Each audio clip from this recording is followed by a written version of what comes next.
Great. So I'm really thrilled to be speaking with Andrew Simon and Lorenzo Iosco today. Andrew is the principal clarinetist of the Hong Kong Philharmonic, and Lorenzo plays with the Hong Kong Phil bass clarinet. You've Exactly. probably seen them in many different capacities, doing many different things, but this interview is focusing on a very specific project that He did I not do was. anything, but his I know John, it was there when I got it. John, put it on mute, please. Oh, Listen. sorry about that. I thought you were able to cut my. So, so we're going to be talking about a really specific project uh, that began through the pandemic. That I was introduced to sometime this winter, and I kind of dove into it and really got to know the this project, which is Andy's Licorice Talk, which many people are familiar with. And I'm really excited that Lorenzo joined us as our the tech guy. But what I really wanted to talk about is kind of the behind the scenes, because I think this work is so important. And to be completely vulnerable and honest, when people are like, "Oh, you should watch this interview," in the back of my head, I'm like, "Another clarinet interview." But when I started listening, there was something distinctly different about these interviews that really captivated me, and it began to become something that I just loved listening to when I was, cleaning my house, when I was going for a run, and so when I asked to follow up on the article that I wrote about it, I was thrilled that you both agreed. So welcome, thank you so much. Um, Great. I just want to say, just to knock this off. Well, first of all, thank you. It's so great to be here, and it's great to be quoted on the other end. But I'm so happy that our first mishap, and we had many in our show, involved Mr. John Ye, who's the cover story of the last ICA, because we really feel he's the third party. He was in every single episode in live time. Sometimes he'd be driving into. He was always involved. He always every time we were searching for a word or a name, he always provided it. I mean, he's incredibly knowledgeable, and his enthusiasm, was really fantastic. So he added a lot. So it just wouldn't feel the same without him. So anyway, thanks so much, John, for joining us and making us feel like the good old days. yeah, thank you so much. And actually, that kind of leads me into the very first thing I want to ask, which is, and I know that John is kind of involved in the inception of this, but what was your inspiration for creating this interview series? Where did this come from? Lorenzo, this is your big chance. Yeah, okay. No, simply because you see how he always talks. He always talks, and and when and I meet him quite often during the week, and was during the pandemic exactly last year, actually around this time we were starting thinking, Yes. right? So, and he knows everything about clarinets and musicians in the clarinets history, especially America, but Europe as well, Australia, Asia. And at one point I just said, look, why you don't, and then we were looking at the video, watching the videos that the first horn in Chicago Symphony, David, was making these interviews. And he mentioned that, and I said, why you don't do that? I mean, everybody, this actually could be a good things for this moment of everybody are home, and we can actually, we can interview great clarinetists. And I said, I will set up everything. You don't need to think about the techie. I will do the poster, and that's it. And but at the beginning, we didn't think to interview 20 and something 28 people. What, like maximum 4 or 5. But then we love it, and people reactions also was very good, and so we said, okay, let's do it. And and every week it was like almost like a job, because for him he had to study everything, the story, even if you know someone, but you know how hard it is to interview people, so you really need to know what is about. And in my side, I had to trying to find nice picture and try to think how to compose the poster, because marketing is also important, as we know. I mean, to sell a product, you need to think about, and you need to do it extremely professional. So this is what we tried to do. Yeah, did you have experience with marketing before? Was this a new learning experience, or did you just learn I it like I didn't know, because in my past life, when I was in London, I was in the London Symphony. I had the side business selling wine from Tuscany in UK, importing. So that actually was a good thing. So I really wanted to do, because it's so important to know how to sell things.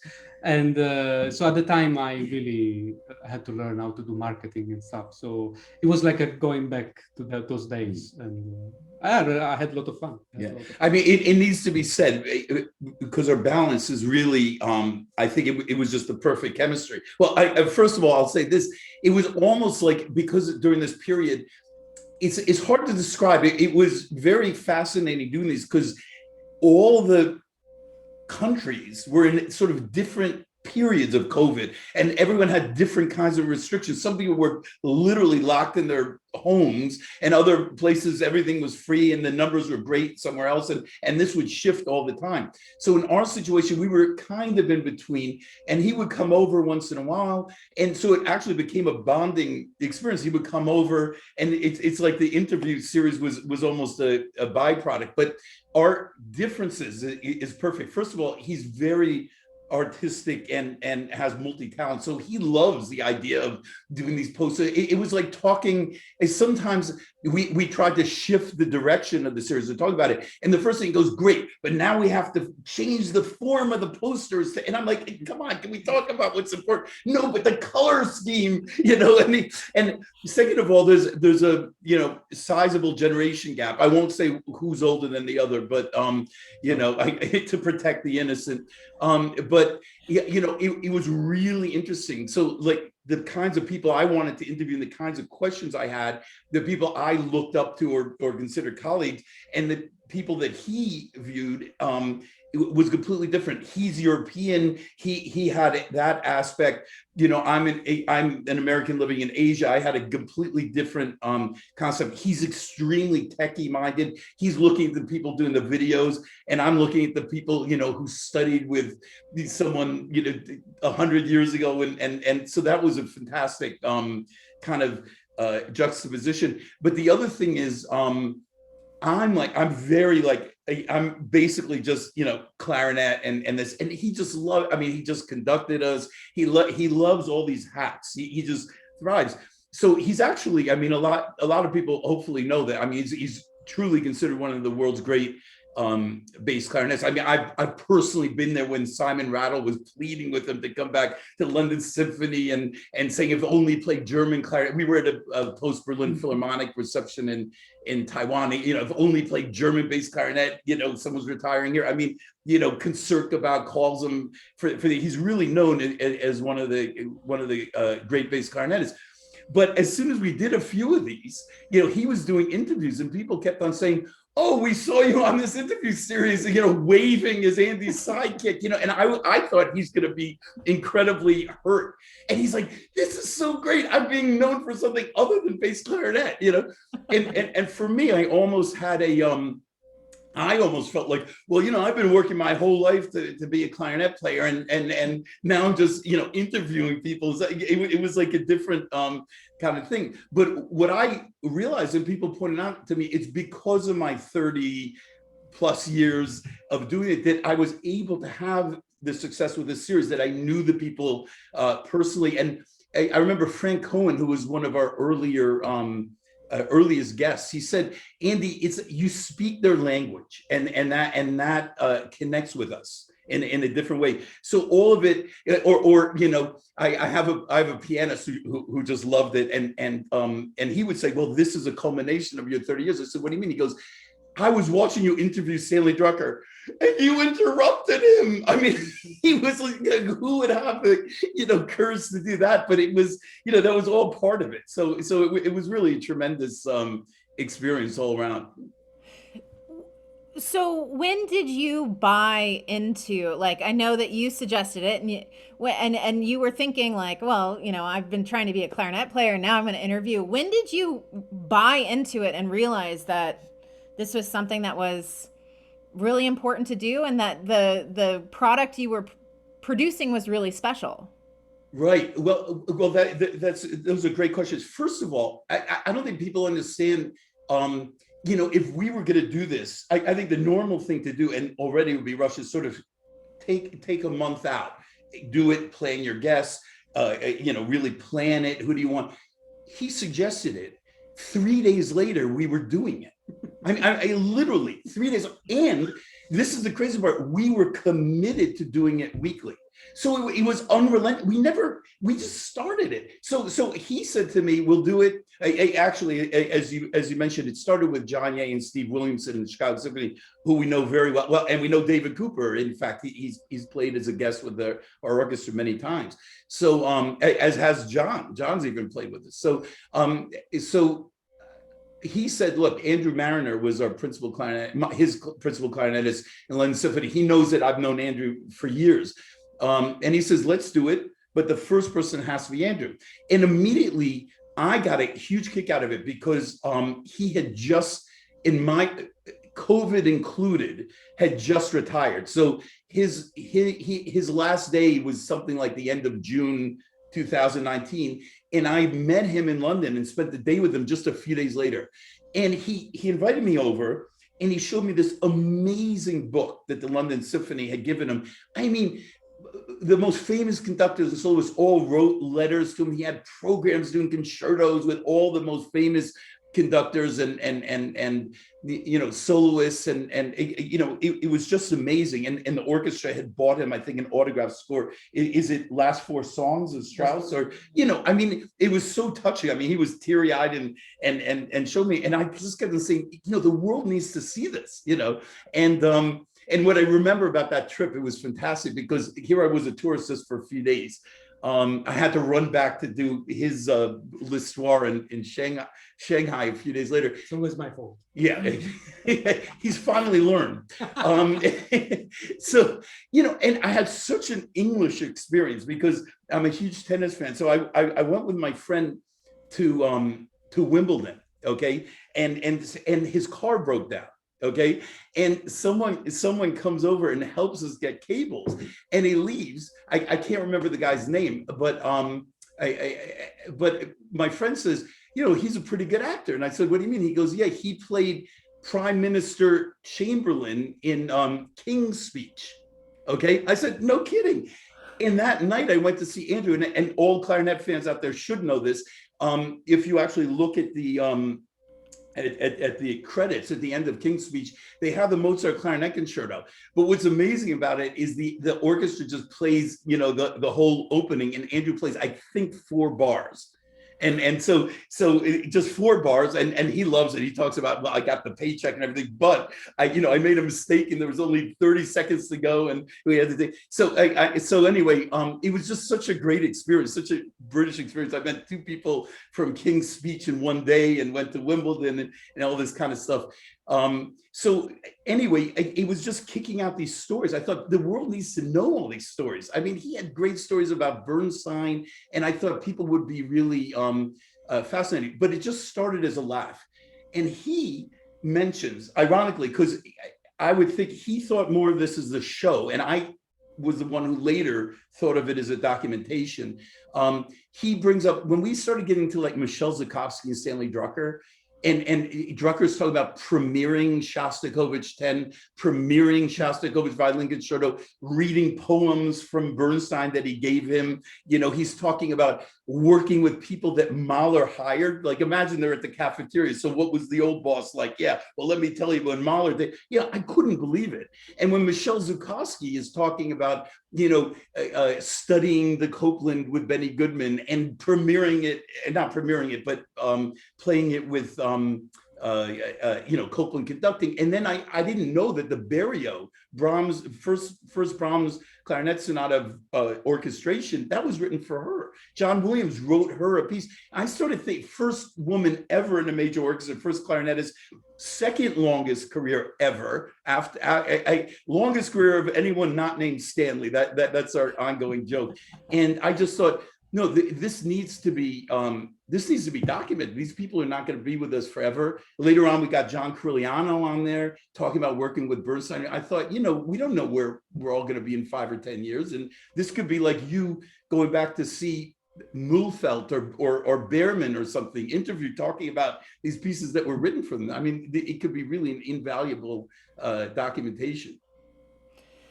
Yeah. So what I'd like to ask next is, I mean, it's one thing when you know someone, well, and you're interviewing them, but the tone of all of the interviews is warm and very open, and you kind of were able to coax a lot of these really interesting stories that were not well known.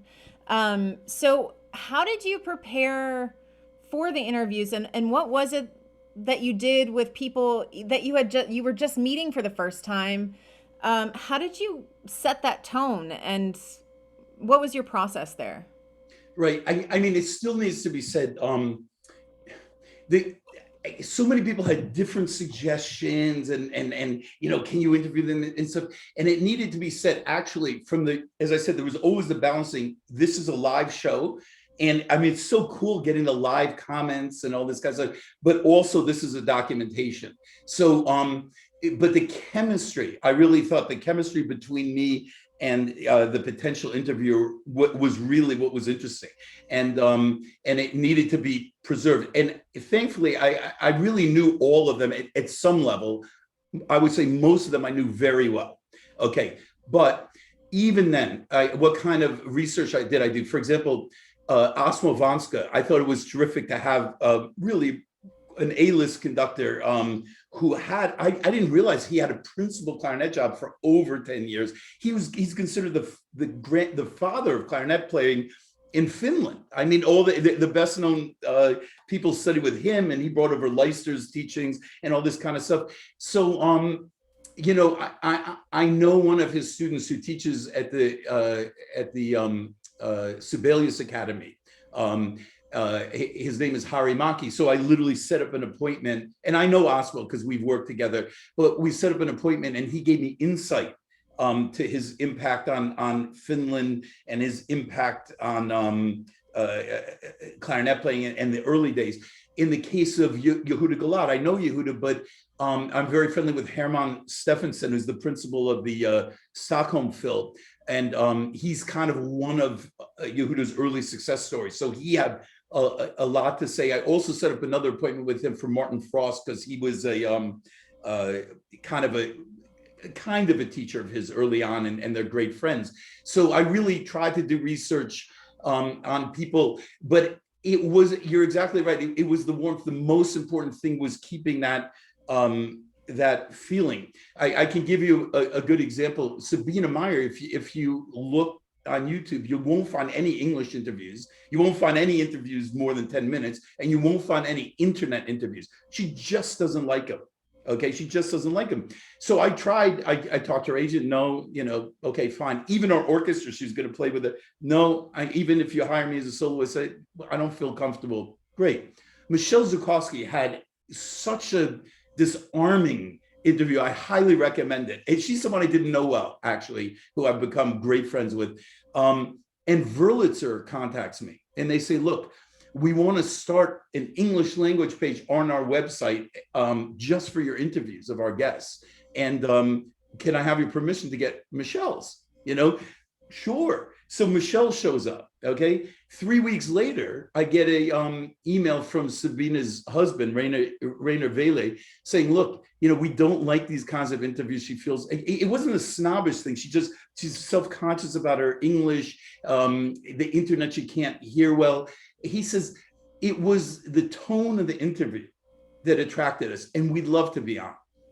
So while we're trying to document things and trying to create community and everything else, maintaining that chemistry all the time was really the priority, and it was probably the easiest thing to do because I think the guests were partially chosen, on that basis. Yeah. But it's also about, I just want to remark the fact that you really made a huge work researching. I know him, he would start a month before, actually, depend, because sometimes we say, well, next week we do this person. So from the day we decided, he would study and he would, contact all the people around, which is amazing because, okay, journalists, they do that, but, he's a clarinet player. And, Yeah. and that's actually, that's why also the interview, it was like 1 hour, 1 hour and a half, 2 hours. Johnny A was 3 hours, because when you have a lot of contents, then it's easy actually to go ahead. Which speaks actually to what you were saying about the evolution, because I started realizing this is a documentation, and let's get in as much as possible. Equally, I told my guests, this is a jazz solo. We just go with it. And I can't tell you, I mean, how many times we'd have a postmortem, someone would feel really bad that they said something maybe they shouldn't, or they left something out. And I felt the same way. But I think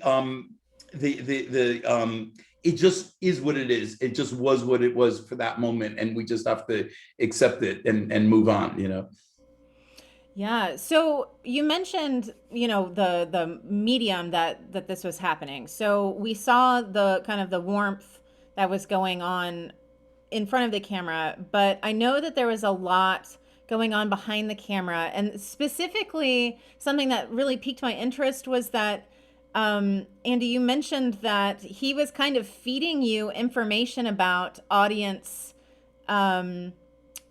reaction. Can you tell me a little bit, Lorenzo, what that was like, and how did you get that information? How are you communicating this? And yeah.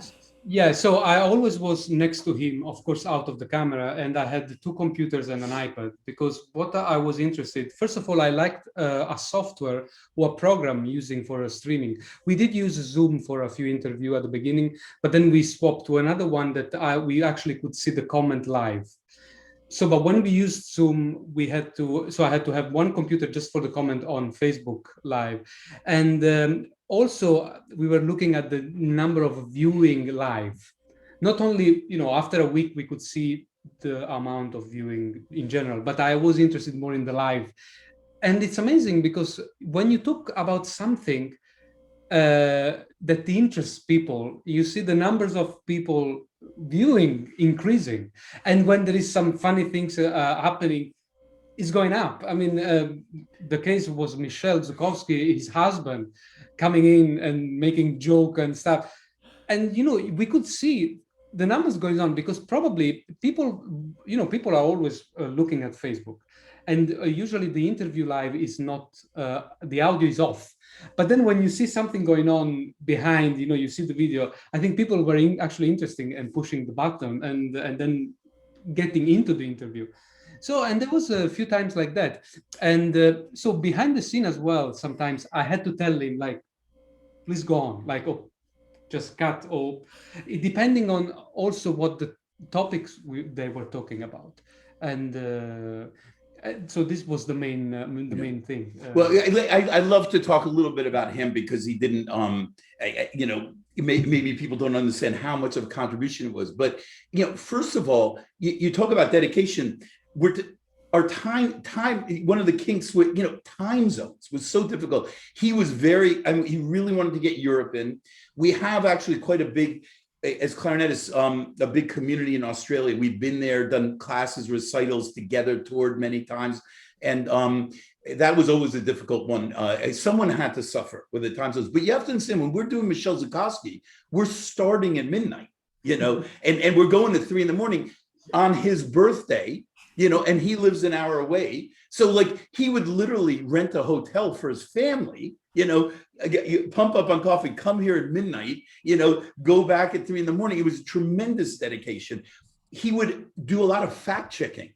Someone would throw something out and he'd say, oh, actually it was this year. And he'd pass me a note or something like that. I mean, it was, really, really, really helpful. All the techie stuff. But the best thing was when we had to set up, because usually at the beginning, we were completely amateur. So the first interview, poor Andrew Marner, I didn't know how, I never done a live event before. So for me, it was basically, I thought, okay, I'm just gonna push the button live and we can actually look the page on Facebook and that's it. But actually, it doesn't work like that. You have to, so the first 10 minutes, it was like a completely disaster. So he couldn't connect, I couldn't see him, and he was live and people could hear him. I mean, it was so funny. So from that time, we said, okay, we need to be a little bit more professional. Let's do a dress rehearsal, maybe the few days before, so in order that we can start in time.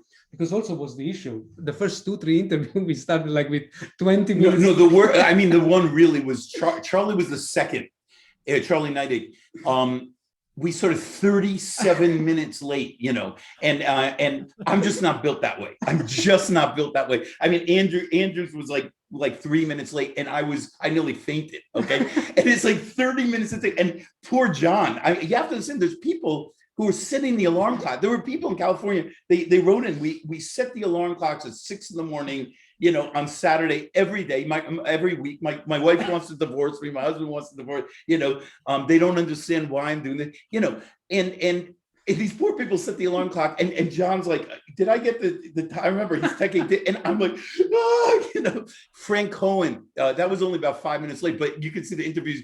Andy, I need to meditate now. I mean, it was really scary. And for me, the most frustrating techie thing was with Schifrin, because Schifrin, because I guess I had a loose plug or something. I had a loose plug. I remember that, and it was every 10 minutes, all of a sudden, the most awful, and he was such a good sport. I mean, if I was him, I would say, call me when you get your act together, click, and he was really smiling, and I was a mess, and Lorenzo trying to plug things in. Okay, I was trying to solve, but it was so funny because seeing him in pain, and they couldn't see me, so I love it. He comes off like this really sweet, angelic Italian boy, but he's quite a sadist at heart, behind the scenes. The techie thing was tough, but I mean, we had crazy hours sometimes. I think Drucker Curigliano probably would have been 11 at night, and then Sunday's his only day with his family. That we tried to avoid it, but in Eddie Daniels, Yehuda's case, he gave up his Sunday morning. He came here. He really had a lot of dedication. The posters were tremendous. I mean, he was just so on top of that. The marketing, keeping, as you say, keeping tabs on numbers. He saw who's coming on. It was remarkable, the caliber of people that would come in. I don't mean that in a snobbish way, but you're having principals of major orchestras all the time coming in saying hi, and he would say, look, why don't you have a shout out? This is our friend there, and this is that past guest coming up. He would monitor all of it, and he was a great bouncing board on what's interesting, what isn't interesting, and his obsession with techie. I mean, like Michael Lowenstern. I mean, he just loved Nicola Balderu, Martin Frost. These guys were pushing the envelope in a certain way for the clarinet. And I wanted to just, I'm the old guy. I want to get Drucker. I want to get Michelle Zakowski. I want to hear the stories about the good old days. But, and he was fascinated by, the younger people's techie side. And when you have like someone like Nicola Balderu that is really revolutionary, the clarinet world, he's making the clarinet like a pop almost, like everyone is watching his videos that are amazing. I told him we need to interview him because this is something really new, and 5 years ago you wouldn't see this kind of things, and now you actually have the ability to see. Or even the bass clarinet, Lowenstern. I mean, you must interview these people. And it needs to be said, if you look at the profile, because so many, again, the evolution was crazy. I mean, we started with, well, we're talking with this guy in England. I hope you guys want to join. And within 8 interviews or something, it started becoming, agents are contacting us. They're advertising like our artist now has been asked by Andy's Licorice Talk, like as if it's the BBC or something, and manufacturers are calling us. Well, we have this hot young guy who just won this competition. He'd be and don't worry, he's good at techie. They would write in, because I complained, but that wasn't what I was after. What I wanted, we were not promoting, okay? We were documenting. And if you notice, all the guests were over 50, for example, with the exception of 3, I think. And you couldn't ignore them because of what they were influencing. So one, of course, was Anthony Mcgill. The current affairs that were going on at that time with George Floyd and all this kind of stuff and what he was contributing, it was impossible. I mean, obviously, an accomplished clarinetist and career, but that combined with all the stuff that he was doing, it was impossible to ignore that. Nicola was a great example also, because, as you said, I mean, it was impossible to ignore him. Anat Cohen, I mean, I think she's downbeat clarinetist of the year like 8 years or something. Like if you're clarinetist of the year for 8 years, you can be on the show if you if you're under 50 kind of thing. So it wasn't about promoting; it was more about documenting. And I was absolutely mortified. I taught some. I remember I taught a Juilliard student about 2 years ago, and we were talking, and I mentioned Stanley Drucker. Okay, I mean, he's living in New York, longest clarinet, Guinness Book. He had no idea who he was. I mean, I used to get upset when people didn't know Leon Rushoff, my teacher, who's been dead for 30 years. I couldn't believe that, But I mean, and I thought, no, we need to get this down and for future generations. And so I need to add, I have to say all the, because we had to do all the dress rehearsals, but every single guest were extremely nice and extremely, we never seen anyone like, always trying to help. And Stanley, you would imagine, how old is he, 90? He's now 92, he's 91. I mean, okay, yeah. So we were really worried that he wouldn't, the computer, I have to say, it was one of the quickest one to get on internet. Yeah, I told him, look, you need to install this, or you need to do, yeah, sure. And in like 1-2 minutes, he did everything. It was definitely much better than him. Definitely. In techie, and amazing. I mean, how sharp you can be, amazing, incredible. But every single person, including the people that we didn't know, we had some guests that all nice and trying to cooperate and never been. So this, we need to report that. Yeah, absolutely. And like I said, I'm still looking back. I personally can't get over the fact that we were kicking them out weekly. I mean, we didn't even have time to sort of sit down and say, well, why are we doing this? What's the mission? It wasn't like that. It was like, you do it. And then Sunday I turned to them and said, well, who's next? And we, oh yeah, and we call them and you might not get back. And then, come Wednesday or something, 3 days before finally they get back. Okay, great. Do your poster, blah, blah, blah. Let's set up a techie rehearsal. Great. I mean, and it was like, and then immediately, like week after week after week, it was, insane. And also for me, it's really funny because you start feeling like it's a concert. Like I'm one of these guys, after a big concerto or something, I have to listen to the recording right away. It takes me 2-3 hours to wind down. Well, it's 3 a.m. at the end of Michelle Zakowski's interview, and all of a sudden people are calling you, from other time zones. Andy, I saw the show. It was fantastic. And then without fail, right, I go back and watch the whole interview again.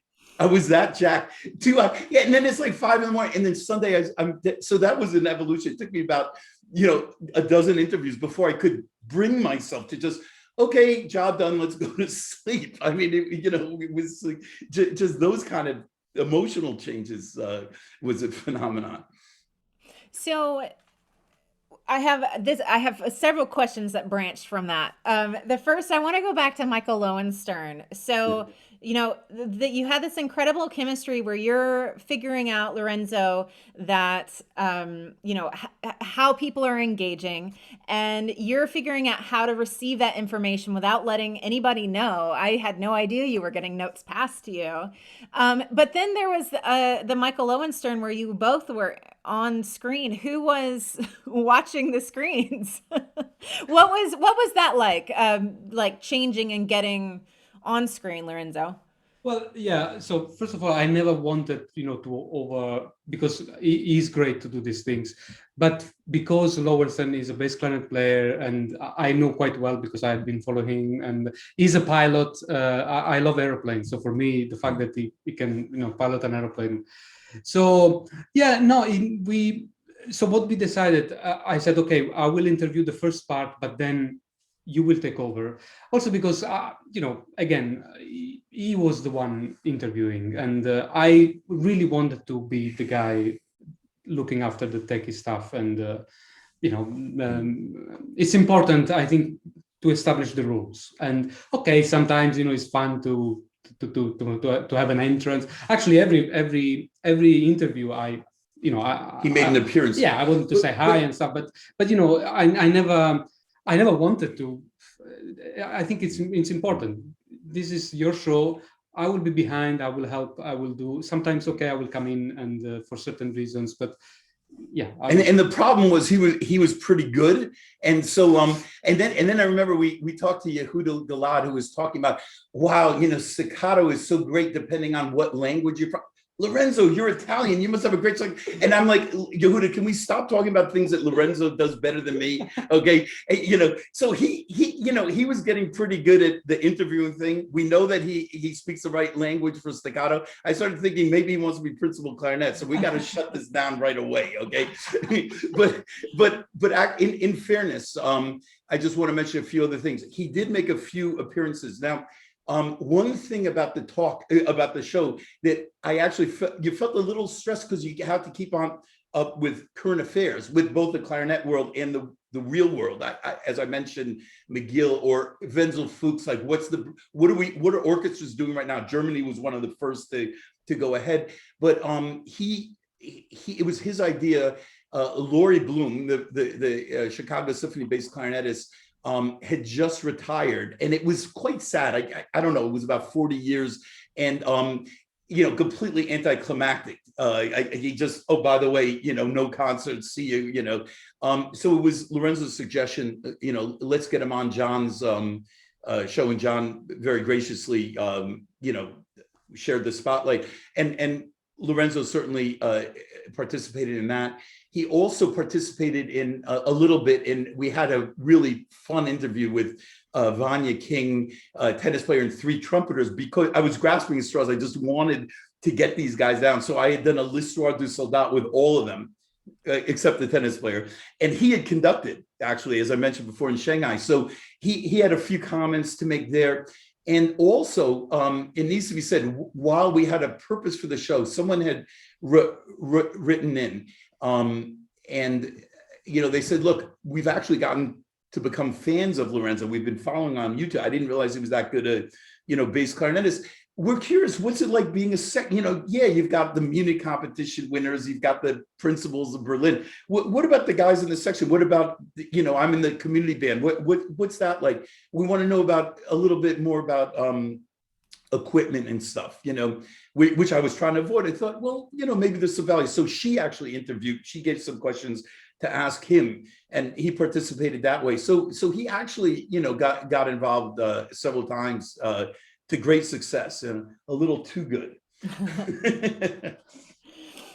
So, the other question that kind of came out, with the Schifrin interview where, there was this noise coming, as somebody who is, myself learning how to interview and getting more involved and connecting with people, I've realized that I have a lot of fears that I didn't think I might have. You think interviews, oh yeah, I'm just going to ask some questions, but it's very involved and sometimes nerve-wracking.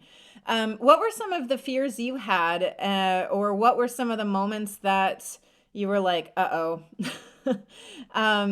And for example, one of mine is I'll ask a question and the guest will be like, I don't know what you're talking about. That's stupid. So what were some of the fears that you had? Yeah, well, actually, that comes with there were a few times I actually, right from the beginning, I was corrected several times, and I was such a control freak. I wouldn't ask the question. I would tell them, And they said, well, actually, you got that wrong, and you have to have a sense of humor about it. But there were a lot of nerve-wracking things. So first of all, we are dealing in a very, very sensitive time in so many ways, And don't forget, this was in the heart of one of the most heated US elections. There's been all kinds of racial, international questions and also domestic questions going on at that time. A lot of political thoughts on COVID and how to handle it and everything. So it was very worrying because for me, okay, a lot of people don't see it this way. One person, for example, is Charlie Knighty, who I respect immensely. He has his own kind of what do you call it, video cast every week, and he's very, he's a very bright, extremely intelligent individual, very well read and so forth, and sort of he's providing I think a reliable source of information, he feels, with all this kind of crazy stuff you're reading today. I was exactly the opposite. I thought, the world has never been more divided. We're having so many trouble, especially in the music world. I mean, they're telling us we're non-essential workers, where the young people don't know what's ahead for them. The old guys don't know what's ahead. Am I going to lead the Chicago Symphony? I wanted to provide 2 hours or whatever it was a week where we remind each other what we do have in common. No matter where we're from, we love music. Not everyone was a clarinetist. Not even everyone was a musician. We love music. We love the clarinet. We're speaking to what makes us human right now. And then you turn it off. It's like, can you believe, such and such said this or did that? That's fine. But for 2 hours a week, it was an escape and an interesting one, and it was educational and so forth. So sometimes there were hints of politics creeping in, and you had to be careful. What I really tried to keep it a family show. There's people I knew that you couldn't. I'd plead with them, and they agreed, but I knew you couldn't keep foul language out. Okay, so and a certain thing. Okay, you can't beat them. Okay, fine. Those kind of things, and also you have to understand in today's world, people love to interpret things. So you're talking to someone like Anthony Mcgill, and you're on. I remind you, you're online for 2 hours sometimes, 3 hours sometimes. You're tired. It's midnight, whatever. If you make a face, people love to interpret things. All of a sudden you're on CNN, the guy who used the wrong word or something. And I'm not really that efficient. I've looked back, I'm not very efficient with my words. I mean, some people are really, 5 words, they get the point across. It takes me about 5 sentences, and who knows, an absent-minded word comes in and people start criticizing. So I was always worried about that kind of thing. A little bit worried what you said, but what was really ironic about it is the shortest interviews were Mariners and Balderus at like 80 minutes, okay? And that's long, okay? And I was always terrified they'd be too short. I don't know why. So, and they always, and I can't tell you, if I had a nickel for every time someone said, now listen, how long is this gonna be? I've seen your interviews. They go on and on and on. 1 hour, okay? And all of a sudden you're in the second hour and they're like, wait, okay, I wanted to cut this short, but one more thing, and they couldn't help themselves. And they all admitted it, they couldn't help themselves. And that was great. Even my mother said, look, I saw some of your interviews, they're nice, but 3 hours too. I mean, come on. John, that's the longest one. Well, hey, but the trumpets was longer than his. Yeah, but the trumpet, there were like 7 people. Yeah. No, John, and the scary thing about John is we could have gone another hour without even thinking about it. But he's very valuable. I'm sorry to say, because particularly because he watched it all in real time. He had his own impressions of the show, and and he knows us so well. I mean, he's played in our section. He's come to our concerts, in Hong Kong, and he himself has had such great interviews. And but he's also, sorry, is one of the people that actually can tell you how an orchestra clarinet section works, because it's been in all the positions. I mean, you see, that's crazy. That's unique. That's part of the skill too. Where's the story? That's what I realized. Where's the story? So John's in particular, who else has sat in every single chair in a major orchestra? And I made him, I said, get out every recording. Yeah, or not every, he just had highlights. Okay, this is me playing principal. This is me playing second. This is me playing E flat. This is me playing bass. So that was really weird. And then we calculated together. He moved to assistant. Lori came in. No, he moved to assistant. Larry Combs went from assistant to principal. Lori Bloom came on bass. When I said, do you realize everyone's sitting next to the predecessor of the Chicago Symphony? How weird is that? And everyone got a huge kick out of that. So we talked about that. And then we started calculating, well, actually in the Boston Symphony, everyone's played second at one time. And so it depends how geeky you want to get, of course. But for true geeks like me and John, I mean, we were just in heaven figuring these things out. Or Michelle Zakowski, same thing. I mean, everyone knows her as that American clarinetist who played on the German system. But actually, 8 years or something like that, she played French system. What recordings can we hear that? Oh, by the way, she played Austrian system, Viennese system. Oh, there's a recording with Zubin Mehta doing the Weber Concertino on that. Great. So we're documenting all this stuff. So it depends how geeky you want to get. The average person might not be that excited about it, but there is something out there now that in 20 years, if you want to explore this stuff, feel free, I think that's why I found these so important, was because of the documentation. I think we had spoken before that, I think it's so important to preserve a lot of these stories, because they kind of set the tone for what it was like right now and what it was like back then and what it might be like in the future. But one of the things that I really appreciate about when we started speaking was how supportive you were about people carrying on this kind of work. So I'd like to ask a little bit about what advice you might give and why do you think it's important? Because I know you're getting a lot of, you should interview my uncle. He played clarinet, what advice do you give for people to start their own interview series on any kind of scale? Yeah. Actually, you want to talk first? No, you do. Then if you say something wrong, I will. Yeah, I get for a change. Which then it will happen. So okay, I will talk later. Okay, right. Anyway, okay. Now, first of all, again, for the older guys like me, the world is insane. Okay, the idea that I could start that a friend could come over and says, "Listen, in 3 days, okay, you put down a microphone, make a thing, and within weeks." It's actually hard. People were writing articles on us. We weren't doing anything. The attention came to us more than ever. The internet is the great equalizer. You don't need to be discovered in Hollywood to have a talk show. So, and we're nothing. I mean, there's people in kind of more popular areas that have become, celebrities on the internet by doing nothing. So more than ever, for almost no cost, okay, you can do it. Anyone can do it. So there's no excuse. Now, for me, two of the biggest inspirations in this series was Anthony Mcgill and Charlie Neidig, because what Anthony did, he was really upset at the beginning of COVID. I mean, first of all, he's a little bit of a hypochondriac. He really feels lost without communicating with his clarinet.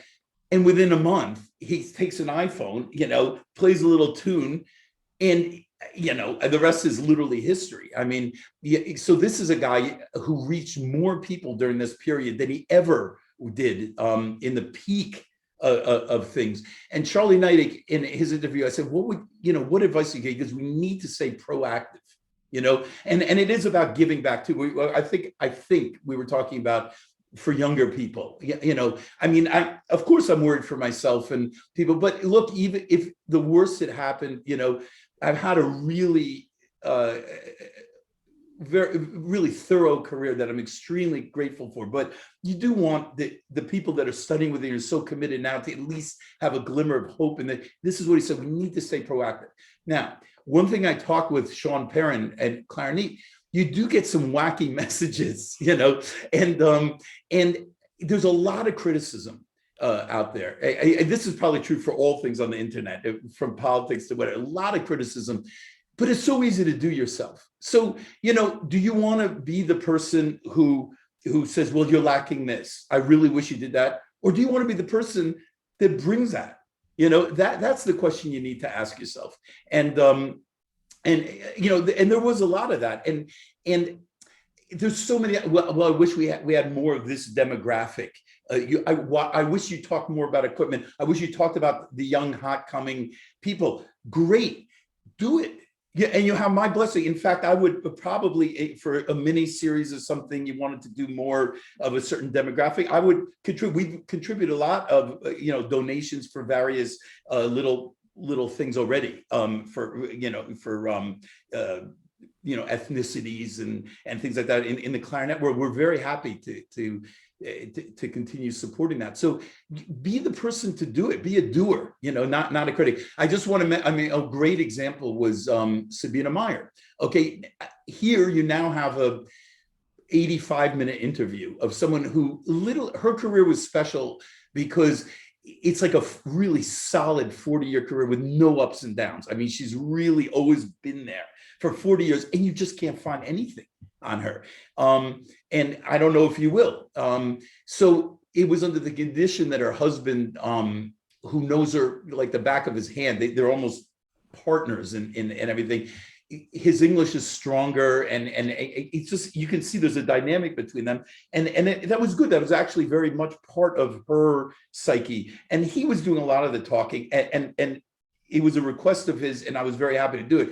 But all of a sudden, you started getting complaints like he's so rude by not letting her talk, and why can't we get a And I finally just said, yeah, this is completely. There's a few other things going on the internet. If you really don't like it, I'm sure there's something interesting out there today that you can find. Okay. Secondly, this is one of the reasons none of it was monetized. A lot of people suggested it. If you pay 80 cents for something, you're now a disgruntled customer who felt that you were misadvertising. And this was a service. And we need to take a step back and say, we now have this on the internet forever. And, how much are we going to complain about this? So, you could be the complainer, or you could be the person, or you could be the contributor. And I really, really hope that you choose the latter. I don't have to add anything. Yeah, actually, for once, he did everything right. So okay. No, and this is his best treatment of me. Okay. I think when you have a story, the important thing is you have a content, because that's the most important thing. When you have a kind of vision of what you want, then even if you get some criticism, we actually, when we got criticism at the beginning, we were quite upset, but we decided we stick on our point. And because, at the end of the day, if you have an idea, you have to give that, and you have to go ahead, and you cannot change because someone suggested that or suggested that. Sorry, this is our vision. This is what we want. If you're not happy, fine. It's a free content anyway. So yeah, I along those lines, I'd like to just mention a couple of things. It wasn't, it's easy to get on and say, well, there isn't enough of this or another or that. It's not like every single person agreed right away. There were scheduling things, and we knew. I mean, right now already we're tremendously busy. He just conducted the orchestra last week. I've got 2 concertos coming up and a few plus the orchestra and everything.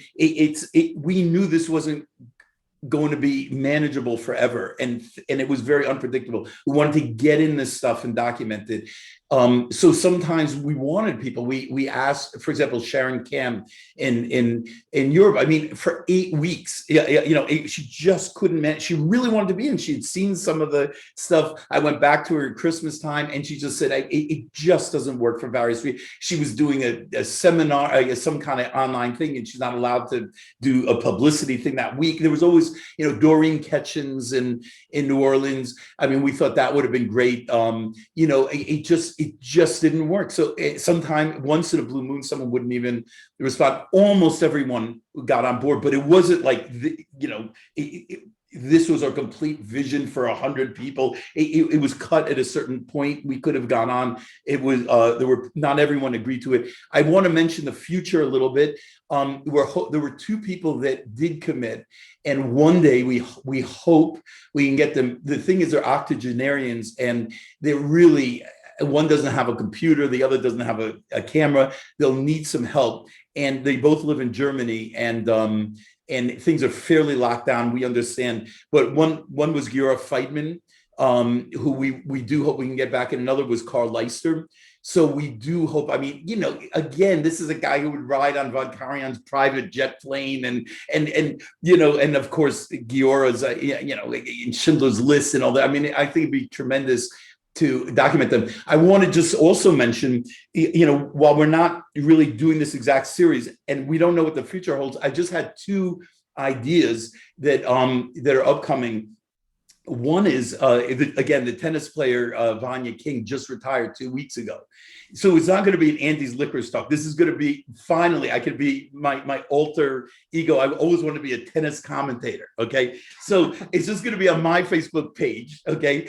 And we're just going to... No posters. No, actually. He'll do it. Yeah. It's going to be tennis. It's no longer, but the connection with music, to heck with that. It's going to be for tennis fans, and that's going to be, actually, that's upcoming at, it's going to be 9 p.m. Eastern time next Sunday, the 1st, New York time, 9 p.m. just on my Facebook page. It'll be open, and so just what's it like to make $1 million, your first $1 million as a teenager? What's it like to hold a Wimbledon trophy, to play Serena Williams at the biggest court in the world? I just find it very, very fascinating. I don't know who else does, and she doesn't care either. What's it like to retire at 32? What are you going to do now? These kinds of questions.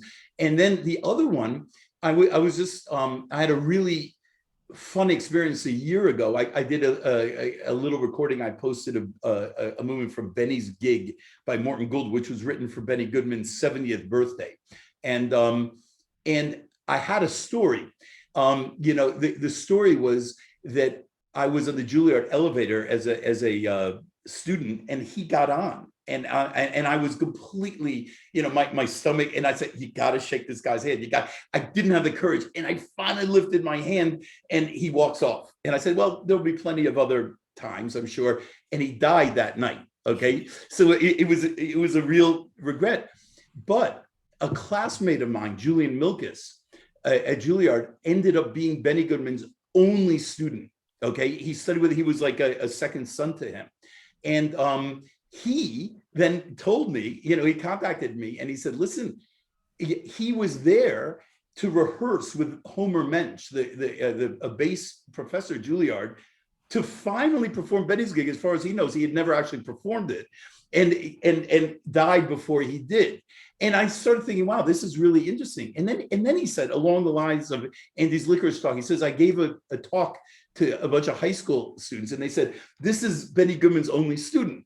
And everyone's like, what's Benny Goodman? And he's like, what? So the teacher says, well, he's like the Michael Jordan of the clarinet. And everyone looks around and goes, who's Michael Jordan? Okay, which is Michael Jordan and I shared the same birthday in the same year. Well, he's like, Wade on the basketball. Oh, okay, so that's what Benny Goodman. So I thought, so Benny's birthday is coming up on May 30th.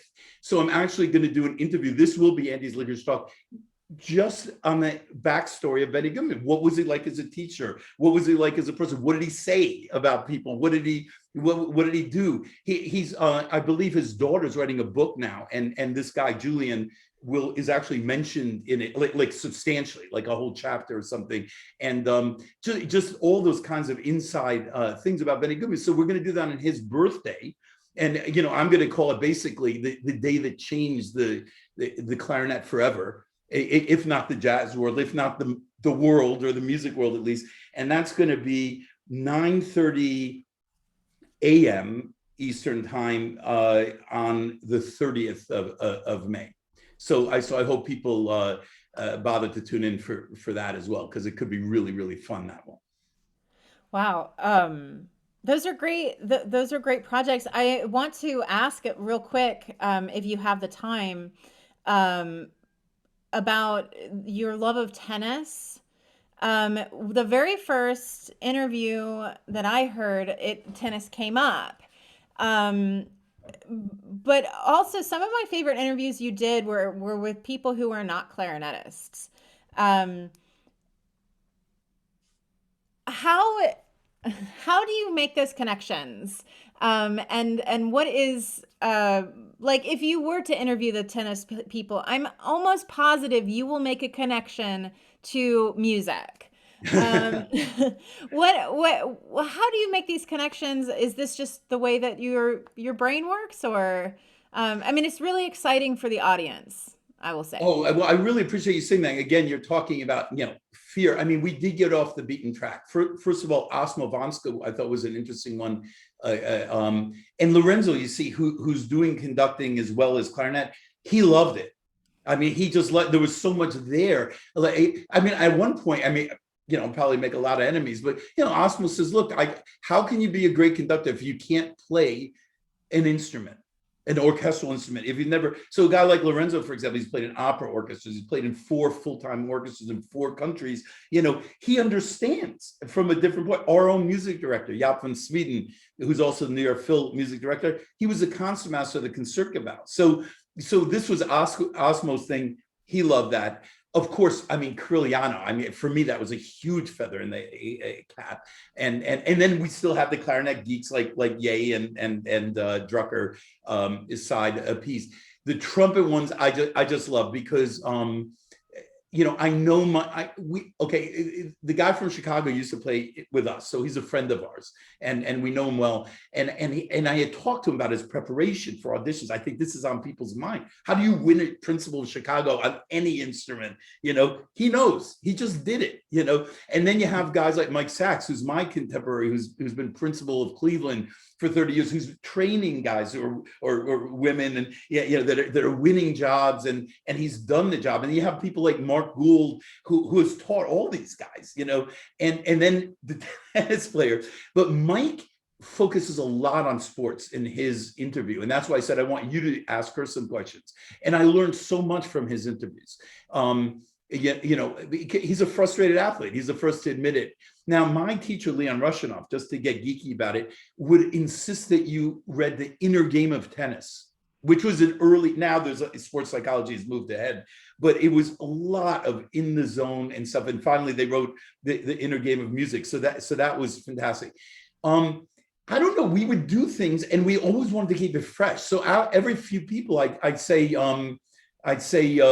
you want to do something weird like Larry Gilliard. Lawrence. I knew him when he was Larry, but he's now Lawrence Gilliard. I mean, he was just a sweet kid at Juilliard. Clarinet. And I don't follow the pop industry at all, but I'm turning on these top 5, top 10 dramas, and there he is, this star on TV. What's that all about? So that was really, I thought, a very, very interesting one. And then how does that? Look at John Ye. His daughter is a very accomplished percussionist who went to Juilliard, who now has her own. She's on the Food Network. Has a successful. So this related to some people.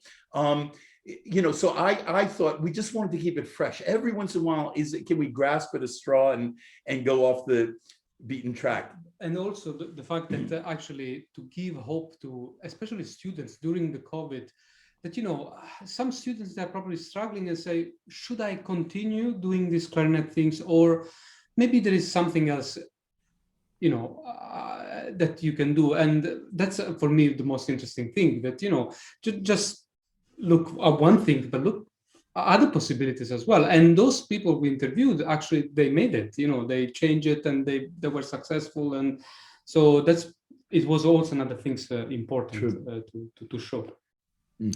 For me, those moments, I think, really humanized every single person that you were interviewing in a way that made it really enjoyable for me, because when I usually watch a clarinet interview, it's just, technical to speak. But when you were doing these, it was very easy. Like I think John said, it's fireside chats. Anybody from any field could listen and find something enjoyable in there, even if they don't play clarinet. What were some of the the topics that got the best responses from the Facebook Live? What were some of the times that it exploded? Okay, well, one of that we found it was quite popular was Richard Saltzman. Very Because popular. Saltzman, I think he really embraced few how you call it different generations of clarinet players, and that we could notice. I have to say, I love Saltzman, of course, but you know, we always made provision like let's see if he actually is going to be popular. Let's see, who knows, maybe and I actually.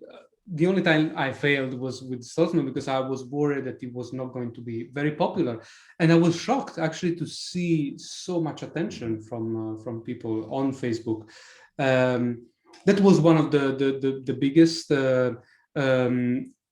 In the principal clarinet of New York Philharmonic as well, when he was talking about the racial problem in America due to the latest accidents, that also was a very big moment as well for, and yeah, I mean, and then all our, but we basically had a very kind of stable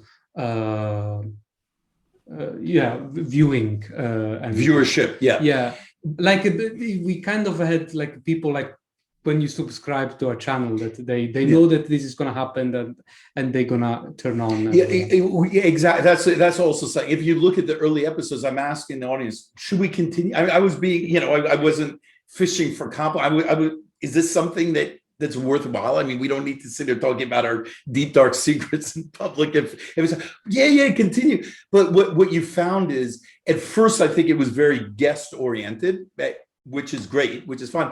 Then they became loyal viewers, so it became, okay, let's see who he has today. I don't know this guy, but I'm sure it'll be interesting, so you have to actually build a trust. Okay, I don't know that much about this person or whatever, but and that again was part of it. Like I say, the chemistry was very important. You had to always make sure that there was a trust. I just want to tell, because it's such a fun memory. I remember the first interview you saw, I believe, was Nicola Balderu, when you mentioned the tennis. I just want to reiterate that. So we celebrated, it was a Buffet Crampon anniversary. I can't, maybe 180th. And we shared a recital in Hong Kong. And we went to dinner with someone from Buffet at an Italian restaurant. In the middle of the dinner, he gets a phone call, and I'm like, well, this kid, he was a kid back, he's kind of rude, and he gets off, he starts shouting. I said, well, what's so exciting? He says, well, actually, my birthday's in 2 weeks, and my friend said, as my gift, he's taking me to the French Open tennis. I love tennis. I love the French Open. I said, well, which day? And he says, Thursday or whatever. I say, really? I'm going to be there too, right? So this is just, he flew in, we're doing this recital in Hong Kong. And by the way, we're both going to be in the same place in Paris in 2 weeks. So we met, we had a meeting place, we had a coffee together and everything. So I think we ended the interview where I said, okay, well, what's the problem? We're the French, tennis players. And what do you think, Andy? And then I got a little nervous. We're going to lose our geeky audience, but that was such a fun remembrance. Yeah, I mean, I think that was what hooked me, to be honest, was when you began chatting like that. I really loved that you opened every interview making connections about how you knew them. What made you decide to start doing that, and why do you think that was important?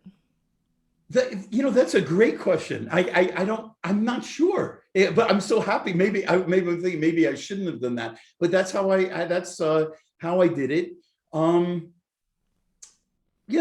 guess maybe in the back of my mind, what you're saying is that this is not just, this isn't, I've seen so many interviews, like they're not even, well, you see sports people, sometimes they're interviewed by political guys, or I see our artists for the Hong Kong Phil, they come in here, they go to the radio station and someone say, oh, so who's this? Yesterday was a basket weaver. Oh, today this is Yo-Yo Ma. I think he plays the cello, right? Okay, quick, blah, blah, blah. I think this was like, we're all locked down right now. And this is about friends catching up. And you're our friends and you're our new family. And to see people, this is another phenomenon that blew me away, not just in the interviews, but for example, we put on a couple of recitals for the buffet page. It was, quote, my recital for Paris and his recital for Italy.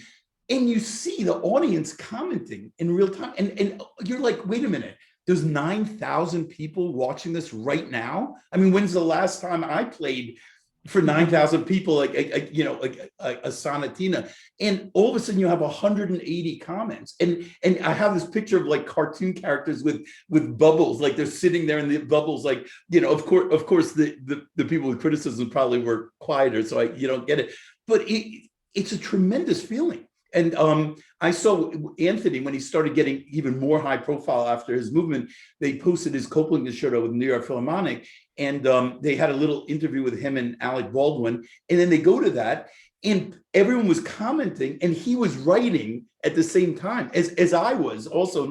I thought, this is just crazy. I mean, it's incomprehensible to me 10 years ago that you'd be playing a concert and conversing about it with each member of the audience, and that's what was going on here, that we were building community, and you were just joining in a conversation amongst friends. Yeah. And I guess that's what was in the back of my mind. Like, by the way, I saw Andrew last year, we hung out. Andrew, do you remember you showed me that cool book?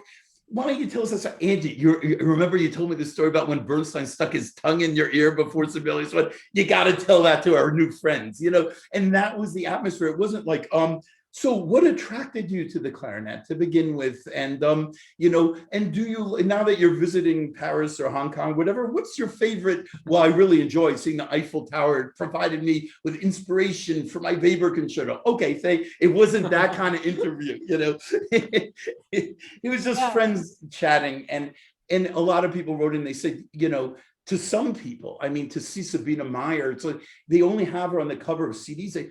This is her live, they were completely, starstruck and getting into their living rooms. And by the way, Wenzel Fuchs is showing us his garden, and Alessandro Carbonaro, yeah, I like to woodwork. What do you think of this? It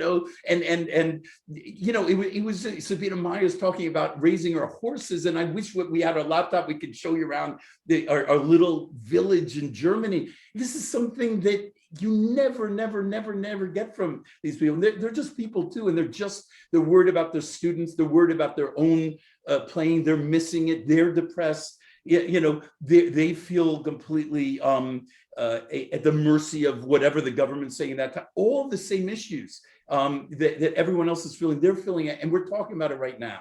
And I think that was really a big part of it. I think that those connections really opened the door for the human aspect of it, which was so touching for me. I remember Sabine Meyer speaking about, trying to say, yes, I'm a clarinetist, but I have a child, and so I'm only going to play these amount of concerts. And that was so. That's something that we don't think about. Most of us will never be a Sabine Meyer, and we don't think about. We just think, oh, that's what she does. And so it kind of gave a look into, the concerns and the thoughts that she had through her career, and that was really special, I think. The contribution that this has made is, I think, larger than we even know right now. Like there's a lot of, I think that as I go through it and as I go back and I listen to them, learning these things about people has reignited my interest in the things that I'm doing. And I will often think like, why am I making these decisions? What stories are worth telling? Were there any stories that you were like, we probably shouldn't talk about this? Anything that you had to nix?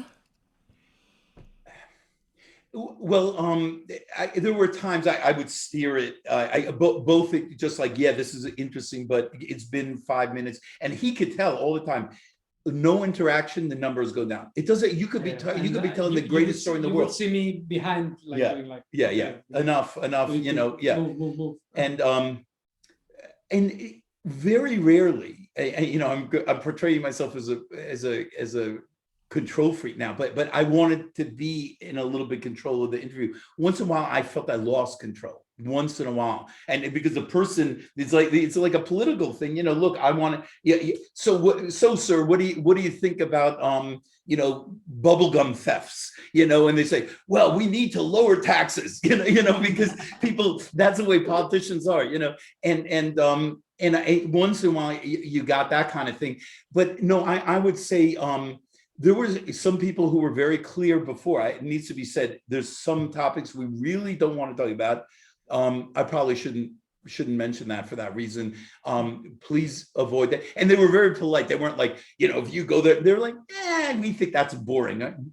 No, that's not boring. No, well, we think it's boring. Okay, it's boring, and they were very polite about it. But for me personally, it's just a personal thing. A little things would get towards politics, opinions, and then we're keeping an eye on the comments, and then they're getting it, and you're like, no, we need to diffuse this.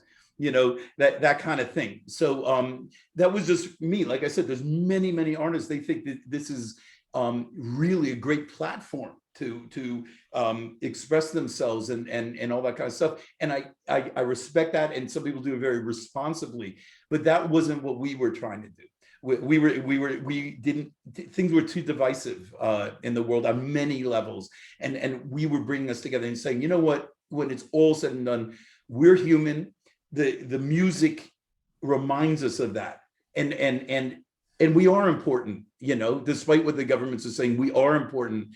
And this is what it's about, and in 100 years, this is why we watch opera, these themes never get old, from 200 years ago or whatever, it's still jealousy and greed and everything, there's a little corny maybe, but these themes don't get old. So I can't say no. One little thing, and I still don't know if I did the right thing. I tried to steer away from geeky equipment chat, okay? But I don't really know if I did that. A lot of people were hammering at it. What ligature is like? Oh, okay, we would have to be very careful because people would change manufacturers and who they endorse. And of course, people were like, so why did you leave that for this? And you'd see someone from the other company, other company there, and you look, and they told us, we did afterwards, we do appreciate your having avoided that kind of stuff. I didn't want to get into there was one guy who was just please, let's talk about the ligatures, and finally, okay, what ligature do you play? And then but this one person said, look, for those of us who aren't going to be the next principal clarinet of a big orchestra or the competition winner, who are just playing in the community bands, and they were loving this, we want to hear, you switch from that mouthpiece to this, why? But maybe did it make it easier for you? So we had a little section with Paul Mayer, and I don't know if I did the right thing to this day about that. Maybe we should have had that. But this goes back to your question, should we have other podcasts or video casts? Yes, exactly. Exactly. There's people that want to hear this kind of stuff, but we had a limited time. We didn't know how limited, and we wanted to document the history as much as possible. To have Michelle Zakowski at 78 talking about studying with her father, who studied with Simeon Bellison. This takes us back to 100 years. Who premiered the Debussy Rhapsody with Debussy in Russia? This is what we were trying to get down, and now we can talk about ligatures all you want, or. Yeah. I think honestly, there was no wrong thing. And I think that there was something for everyone in the interviews. There was, talk about musicianship. There was talk about equipment. There was a talk about the history. I think anybody, no matter what they like or what they're interested in there, I feel like it made its way in there, which is another reason why I'm the kind of person, I want to know all the secrets. I want to know all the stories. And that's what really hooked me. But I think, there were times where you were talking history, and it was just such a charming series. And I think one thing that I want to mention as we have to wrap up, but the Andy's Licorice Talk has now become a platform. So I know that you are releasing like little shorts, like educational shorts. You all released a duet that you commissioned. That was fantastic. Do you think that you are going to continue doing those kinds of things, or do you have any ideas of what you'd like to utilize that platform for? Because yeah, no, it's a wonderful question, because I really, at one point I had to delete a lot of friends on Facebook because so many people, and I realized actually I've become very involved. That wasn't my intention, but for the sake of this show and so forth. And now I'm thinking, well, now I have all these clarinet friends I don't even know, and who are we going to do anything? But okay, the real purpose we had, it's like I talked to Joseph Horowitz. He has all these fantastic compositions. He goes, but somehow the clarinet sonata just hit the number. The sonatine just hit the number. He goes, as a composer, you don't know. Okay, and it's the same thing with us. So one thing, we're very grateful. We love Hong Kong, and we thought it's really getting a bad rap in international media. So one thing, we wanted to do videos showing a lot of the beauty of Hong Kong. So that's that. Okay, so we've done it, he and I have done two. I did one with another colleague. And another thing, I don't know why, I'm surprised myself. I took a sabbatical about 8 years ago, and I decided when I came back, I'm really cutting down on teaching. I'm only focusing on playing. And now this seems incredibly important to me. I don't even know why. Incredible to just document a few things that I've learned from playing 40 years. I'm celebrating my 40th years of professional clarinets. I don't know why. I just want to do it. So I have 4 videos at home and 2 in, again, Hong Kong landmarks. Okay, so that's out, and I'm pretty much done with that. We thought at that, again, world premieres, very, very important during this period. I mean, we're suffering, composers are suffering worse. Okay, so I premiered, in fact, I might repost after this. I premiered a work a long time ago that I just did in my living room with a cheap mic. He and I commissioned a work that we just released, as you said, by Taiwanese composer. And also we both recorded one of our colleagues' pieces for recording and our instrument, same thing, but different interpretations. We're going to put our logo on it also and kind of put it there. So that's that. And but the truth of the matter is, it's in our hearts right now. And as I just mentioned, these 2 projects, a week ago, I had nothing. Okay. And I just woke up one day and said, we're going to do this, the Benny Goodman thing, the Vine King, because there it is. So we don't have, it's very busy right now. He just conducted, as I said, we got some chamber music concerts coming up. I have 2 video recordings, 2 concertos coming up, all in the next 2 months, plus the orchestra and teaching all. So it's very hard. If we do things, it has to be right. But we just think, but I also want to say the platform, the pages were really helpful. Like Drucker mentioned that he's the only member of the orchestra to ever become an honorary member of the New York Phil. And he's in company of like Dvorak, Andrew Carnegie, presidents, and he couldn't find it. So he sent it to me the next day. And now I have a place to post this. Or John Ye does the cover story. Great. Everyone should know about this, or we get a cover. So we're keeping people connected little by little. And that's just where we are, but we're just taking it one day at a time, I think. What we might do as well is at one point to restart the interviews, like the old ones, and just sharing as a premiere, right? Yeah, kind of live, but it's not live. Yeah, I keep saying that, and we have to do. And also, I thought I don't know if this will ever happen. The highlight reels would be wonderful. We have 50 to 60, and we have some mutual questions that I always got in, like young people's advice. Now we could probably take 28 people and have a 2-hour reel of that. That would be inspiring.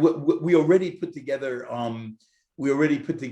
The jazz solos, which I thought was really cool. We had 3 jazz players. We had about 8 or 9 minutes together just playing for us. And so we have that. We did a memorial. I mean, this was also keeping up with current events. We had two colleagues that we lost from the Met, Jim Anyabene and Joe Rabai, and we did a half-hour tribute, and we had that out there. So, which, by the way, we sent on Jim's birthday to the musicians of the Met Facebook page, and they loved it and they shared it. So like they have a huge following right now while they're not working at all, and they all were teary-eyed, and presenting this thing. So things like that. I think there's still a lot of stuff that we can get out of the past that we haven't explored yet. Yeah. Well, I will say, and I'm just, whether I should or not, I'm going to speak for the clarinet community. Just a wholehearted thank you for taking it upon yourselves to do this project, whether, it started as just a way to, get to know people or just to do something in COVID. It has turned into something that I think it's really special, and I would like to, just speak to the clarinet community directly that this kind of stuff is so important, and I highly recommend, no matter what your platform is to continue documenting and speaking with people and learning about each other's lives. I think, as you said, we're all human here, and you did an incredible job, an exemplary job of demonstrating that hour after hour after hour, and it was just so enjoyable. So thank you so much for meeting with me, and thank you all for coming. And thank you. It's great to be on the other side, and it's great to meet you, and you gave such a nice review of it, and it there were a lot of highs and lows, but it really reminds us that we did something. Thank you. All right. Thanks, John. Bye. Thanks everyone for tuning in.